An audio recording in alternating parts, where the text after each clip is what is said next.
up with the set of rollers that are in there. They're down right now. Those rollers will pop up, and then you can simply push the wall down the line.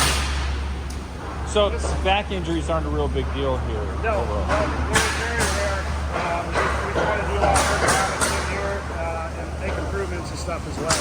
Okay.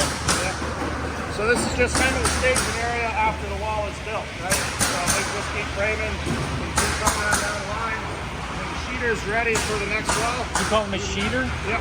Okay. Wall line sheeter. Yep. So what Zach's doing now is this is our sheeting bridge. So he initially put the sheets on, tacked it in place, and that just stapled the sheet to the stud. No way. Yep.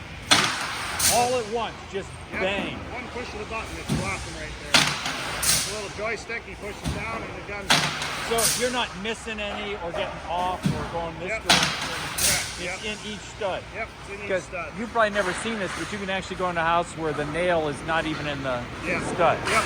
Okay. Yep, I've seen that. I've been around stick framing and stuff. I'm just giving. Now we gotta watch out, Dan's coming through. We'll step over here.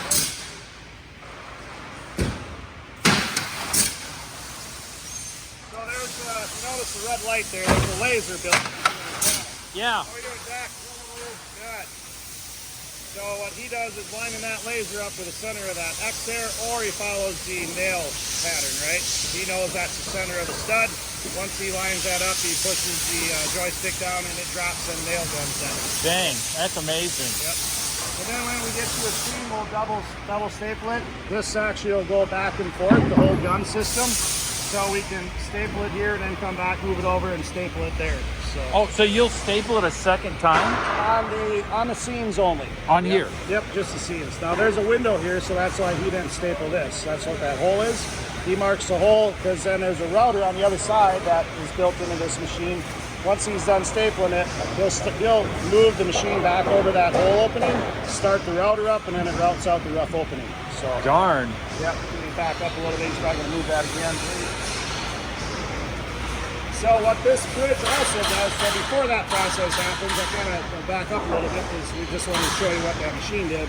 So as that wall comes through, and once they're out of the way here, there are two stops on the bottom and the top of this sheeting bridge, and that part of the bridge opens and closes for different sizes of walls. Oh, I see. So it traps it. So it locks that wall into place, and what they need to do before they put the first sheet on, they're racking the wall.